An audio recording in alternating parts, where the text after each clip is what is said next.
Good afternoon, everyone. Welcome. Thank you for joining us today for this special installment of UHS Chenango Memorial Hospital's 2020 Women's Health Series. My name is Melissa Stagnaro, and I'll be moderating today's presentation with the help of Mackenzie Ballard. Each month, we endeavor to host informed conversations about health topics that matter to you. Today's presentation is a special one, as we will hear from nurse practitioner Kathleen Anderson about her mission work in Honduras. Kathy joined the UHS Primary Care Oxford team in March. We're thrilled she's chosen to start this chapter of her career with us. Her extensive experience includes 20 years in the United States Army, from which she retired in 2015 with the rank of Lieutenant Colonel. Her background in nursing, emergency medicine, long-term care, and her passion for rural medicine make her an excellent addition to our growing practice in Oxford, and we're very grateful to have her as part of our UHS Chenango Memorial Hospital medical staff.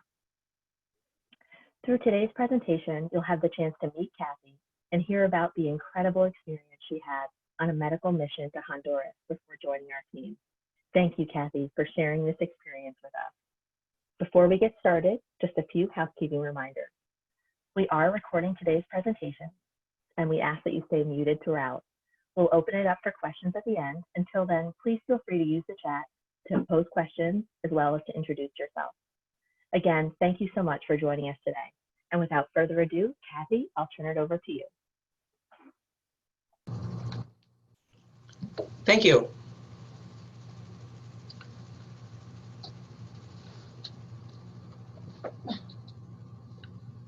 So in August and September of 2018, I had the privilege of joining a medical mission team to Honduras. This has been a lifelong dream of mine, and I was thrilled to be able to actually make it happen.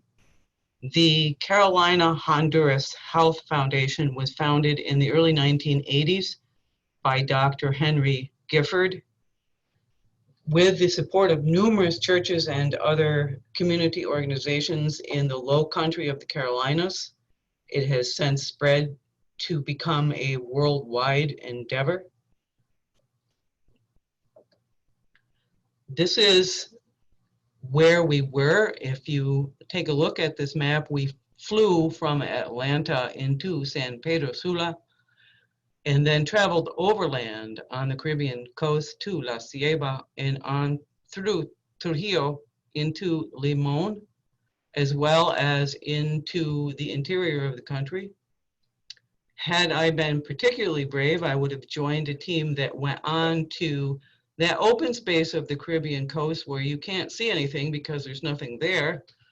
It is a 3-day overland and canoe trek to care for the health needs of the mosquito people, not to be confused with the bug. San Pedro Sula is one of the biggest cities in the country at 800,000, and you can see Tegucigalpa is the capital. It's probably a 10-hour overland to there. If you want to get anywhere fast in Honduras, you have to fly. So San Pedro Sula was quite the introduction to Honduras. It has the distinction of being the most dangerous city in the world, likely because of all the illegal drug trade that goes through that city. We collected ourselves in the airport. A number of our team members came from disparate locations. Our pharmacist team, husband and wife from St. Louis, were the last ones to arrive. It took us quite a while to get all of even our permitted medical gear through customs. The city of San Pedro Sula has no infrastructure, no traffic control, no electricity most of the time. The power poles hang heavy with coils of electrical wires that don't seem to be connected to anything. Took us 45 minutes to get around the main intersection to head where we needed to be with our convoy, because the entire planet's worth of donkeys, SUVs, semis, farm trucks, people, bicycles. Yeah, it was quite an eye-opener. We did discover some fast food restaurants that had been set up for us before we got there. Truthfully, I've sort of blocked it out. I don't remember where we ate, but but I didn't die, so that was good. Um, so from San Pedro Sula, we went overland to La Cieba, which, as I said, was convoy travel. Everything that we needed, we had to bring with us into country. The roads were sort of paved when there were roads. In the main part of the country, there are roads that were paved at one time. It was about an hour and a half drive from San Pedro Sula to La Cieba. Where something is sort of paved, there's going to be a vehicle on it. Passing large semis and trucks was interesting. Amazingly, we only saw several accidents because it's like a giant game of chicken. The accommodations for the first night was actually in a world franchised chain of accommodations. So there was nothing alive in there except people, for which I was grateful because there was a lot of wildlife in most other places. The next morning in La Cieba, half of our party went to provision for the stay. In other words, everything that we had in Limon, we had to take with us, a week's worth of food, etc. This little open air church in La Cieba was the actual church of one of our in-country folks named David. We had nothing unpacked, so the pharmacists were going nuts, digging things out of the bottom of containers. If you see in the front, there's a little plastic chair and a milk crate with a sheet over it. There was 3 of us providers, and that was our area in order to see people. The party consisted of 3 or 4 registered nurses. There was 3 of us providers and a researcher, several folks who did glasses handing out, etc. The nurses were our saviors. You can see the young lady with the orange shirt on. She had just come back from the Mosquito Coast. She was a pretty tough lady, and she ran the whole process with an iron hand, for which I was grateful. There was a great deal of children and folks, and none of us spoke the same language. So luckily, this was only a morning clinic, and from there, we headed overland. This is the outside of that clinic, and you can see it's sort of rustic. Lots of chickens and pigs and small children and the most mangy dogs I've ever seen in my life. Everything, as you can see, we had to load up and take with us. We had lots and lots of supervision from the little people who thought that was the coolest thing ever. You get some idea of the elevation. That is a volcano in the center of the picture, slightly left, behind all those clouds. Quite honestly, there is nothing flat in the entire country of Honduras. You're either up or you're down. This was the 5-hour overland trip, and I got to tell you, I've never been so exhausted in my life. You spent the whole time just bouncing back and forth, trying to keep our convoy together. In this area, there is a lot of banana plantations and a lot of palm plantations, which is the major export in this part of Honduras. So there's no speed limit signs in the country. So everywhere there's a little settlement, there is a series of, I think, what are supposed to be speed bumps. In every place there's a speed bump, and we had to almost stop so as not to bottom out the vehicles. Everywhere there's a speed bump in the country, there's one of these little stands. If you're lucky, you can recognize what it is they're selling you. I was taking malaria prophylaxis. I was not taking either cholera or typhoid prophylaxis, so we did not indulge. So we finally made it to Limon. This is a picture off the back deck of the compound, which was highly secure. That's the Caribbean out there, and it was absolutely as amazing as it looks. This was the veranda from which we spent many an early morning and a late afternoon after a long clinic day. Amazing group of people.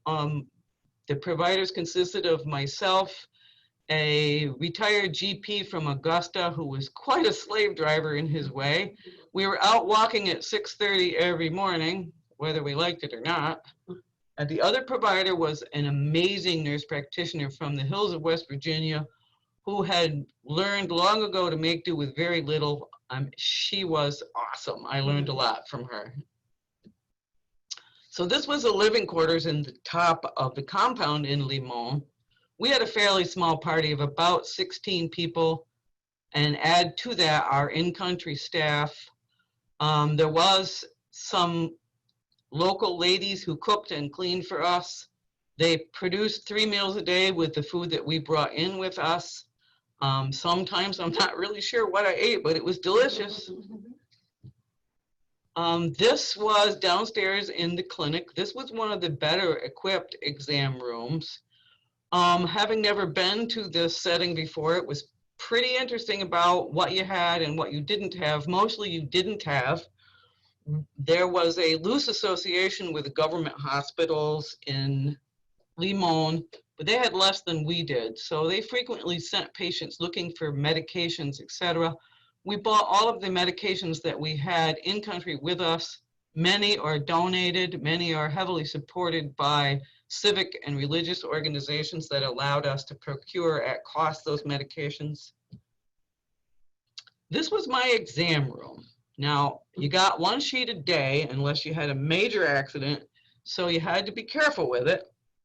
On the wall behind, next to the window, is an air conditioner that worked when the power was on, which was sort of a maybe kind of thing. It was hot, but we were at enough elevation that it wasn't horrible. It was probably high 80s to 90. When you got further into the jungle, it was hotter. Many of our interior locations were at elevation, and they were quite temperate. So this is my favorite picture. This is Douglas, my interpreter, who knew way more about my spiel than I did. The major language there seems to be a combination of Spanish, Portuguese, and whatever the local dialect is. I had him and my patients on the floor laughing several times whenever I attempted to speak the language, so I very quickly stopped doing that. So this little moppet was one of my favorites. The door would open and a mom with a babe in arms and an older child would come in, and there was a varying number of in-between children, anywhere from 2 to 5.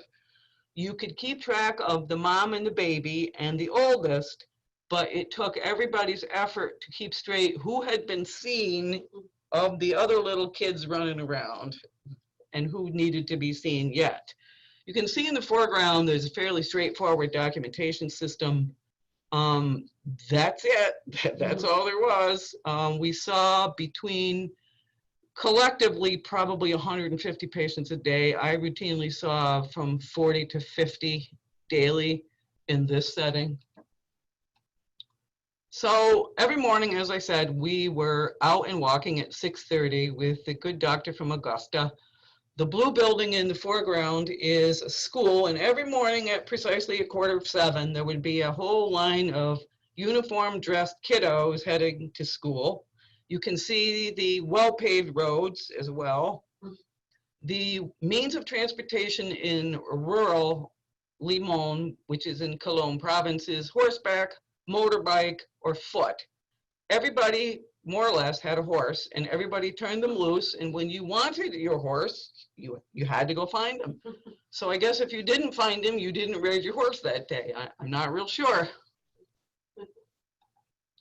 So this is the inside of the compound as we're beginning to get it together to travel into the interior.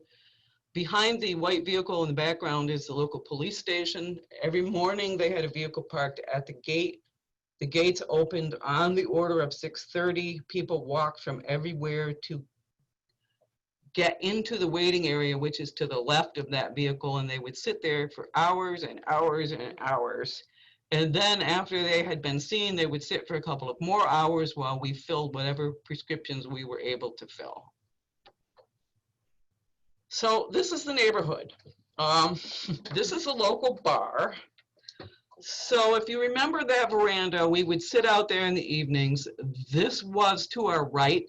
There was a government basketball court elevated to our left, and behind us was an open air church. And frequently in the evening, all three of those things would be going at full tilt. The folks in the church believed in making a joyful noise a cappella. So between the three of these, we were really, really glad when they stopped. This is the great room of the living quarters of the compound. The little one there is the child of one of the ladies that took care of us.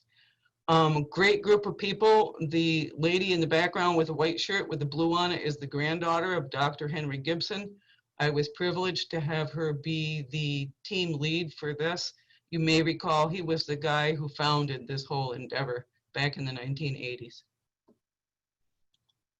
Packing to go inland to our next clinic. Everything had to go with us, as you can see. You can see we're pretty well in the jungle in Limon. This is the yellow bus. This is how we traveled into the interior, and the yellow bus got packed with everything, including us, that was going, except for the generator that traveled separately. The yellow bus may have had some suspension at some point in the past, but I'm pretty sure it was almost as old as I am. That was Douglas in the red hat and the shirt who drove it. That, you may recall, was my interpreter.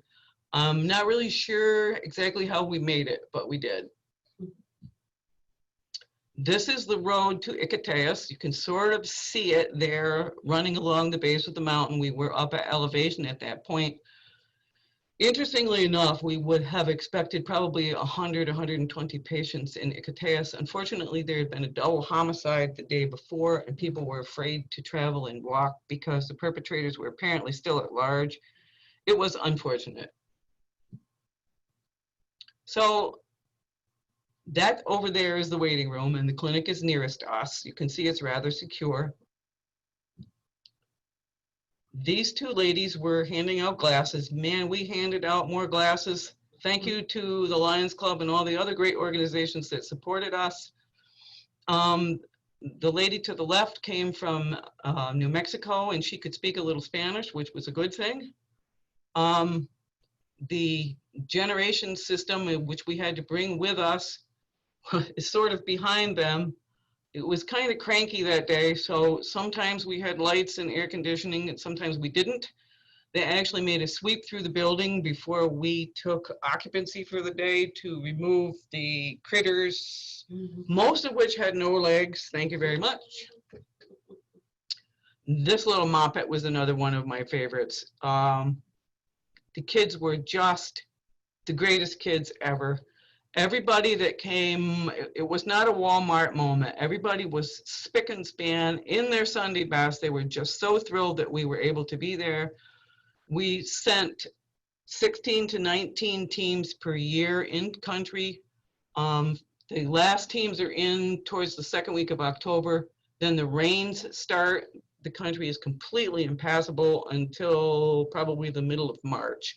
So the only health care these folks get is when our teams are there. There are actually a number of medical missions by a number of institutions into country. As a matter of fact, I almost ended up in the wrong team in Atlanta. The only thing that saved me was that I didn't have a blue t-shirt, or I would have wound up somewhere else, since I had never met any members of my party until that time. This is the inside of the clinic. That's the good doc in front of us. As you can see, it's a little rustic. There were some facilities there that were a little scary. I use the term loosely.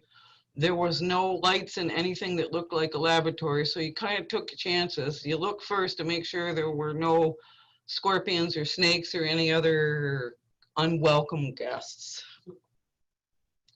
So again, Douglas, my interpreter, and this little guy needed eye surgery. The foundation maintains funding for in-country transportation and higher levels of care.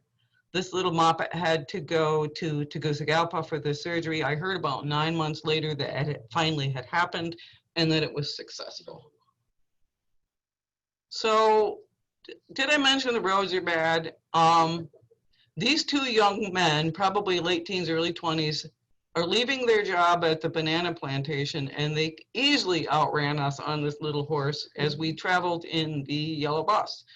You can see behind you there are some palms. There are huge palm plantations there. There is large processing plants in the mountains to the tune of many, many semis of palm as they create palm oil. This apparently is one of the largest producers of palm oil in the world, which I didn't realize. We also found the biggest John Deere production plant I've ever seen, and they actually clothed all of the children in the entire state of Cologne has a John Deere t-shirt. This is back in Limon for the rest of the week, and this is my plug for women's health. At our clinic, which is a pretty big deal in Limon, we're equipped to deliver babies. However, we are not allowed by somebody's rules to deliver the first, which is all right with me. We had a young lady, probably about 14 years old, who appeared at our clinic, who was actively laboring, who had already ridden there the best part of 45 minutes on the back of a motorbike. We had to send her on in active labor another hour and a half or so to Trujillo, where they had a real maternity hospital. She came back and saw us about a day and a half later with a brand newborn baby, so everything came out all right. People are treated here, everybody is treated with worm medicine. The World Health Organization recommends that children have CBCs to follow on eosinophilia, which is brought on by parasitic load. Not only worm medicine, but everybody got Tylenol, Motrin, and vitamins. So towards the end of our stay, we were allowed a day of R&R before we left the country. This is the entire airport in La Cieba as we prepare to fly to the offshore island of Roatan. It's an island about 10 miles wide and 30 miles long, about 40 miles off the coast into the Caribbean. It was an amazing flight. This was my boarding pass. That's a piece of balsa wood. I guess you use what you got. You can see that at one time you could probably sort of read it even. Plane was a little small. So this is the part where you travel light because everything that you brought with you goes with you on this aircraft as we left the country from Roatan. So you hauled yourself and your stuff up that little ladder in the back of the plane. There was no air conditioning. Apparently at some time there had been an air conditioning. Did I mention it was 90 and you're sitting in a tin can on a concrete tarmac?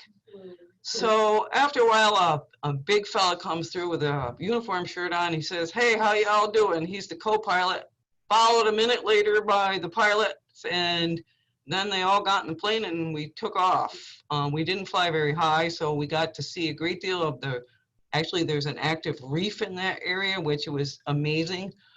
Luckily, the whole flight's about 12 minutes before we all died of heat exhaustion. This was the compound in Roatan. The security presence in the country is robust. Every gas station as we traveled overland had armed guards. I'm not great with this, but I'm pretty sure there were AK-47s.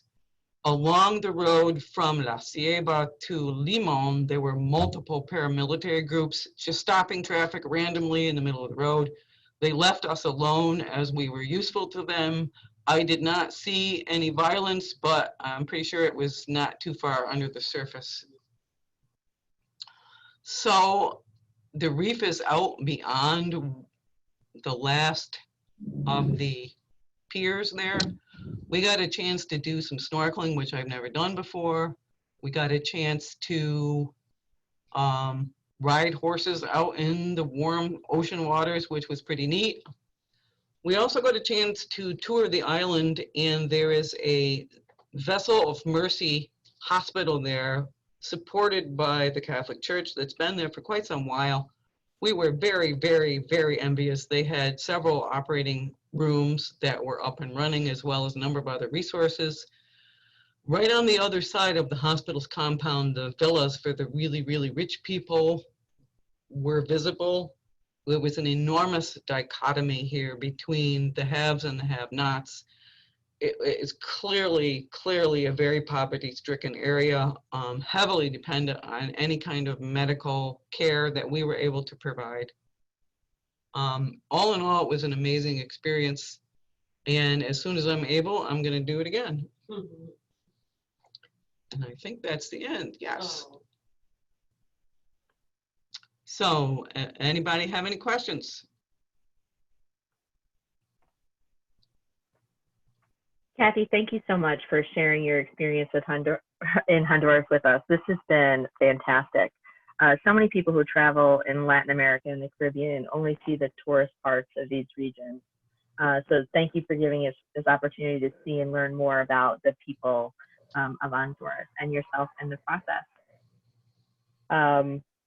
Does anybody have any questions for Kathy? Please feel free to unmute yourself, or you can pose the question in the chat if you're more comfortable with that.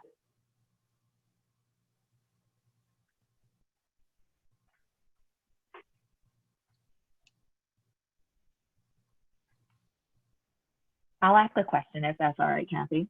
Sure. What surprised you the most about your trip to Honduras? Probably the complete and total lack of infrastructure of any kind. I was very pleasantly surprised at how the team came together. As I said, we were extremely disparate. Nobody had ever met anybody before. I guess I was a little surprised by the grinding poverty. I've been in the third world before, so I had an idea that that was the case, but it was really up close and personal. Tragically, even though we treated a lot of chronic diseases, we did have an experience with a family with a teenage type 1 diabetic, which is a death sentence in a country such as this. There is no access to endocrinology. There's no access to insulin. Yeah, that was quite a downer part of the trip. I bet. What was your favorite part of the experience? Probably snorkeling in Roatan. That's great. Wonderful. All right. Well, if nobody has any questions, Kathy, let me just thank you again. This has been really wonderful. And I hope that we're able to do more presentations like this, both with yourself and your colleagues on the medical staff. I think it's such a great way for people to get to know you through the sharing of your experience. And we've got a lot of comments in the chat from participants thanking you so much for sharing this and how much they enjoyed the presentation. Thank you. All right, thank you very much. Well, everybody, thank you so much for joining us today. Please have an amazing day, and we'll see you soon.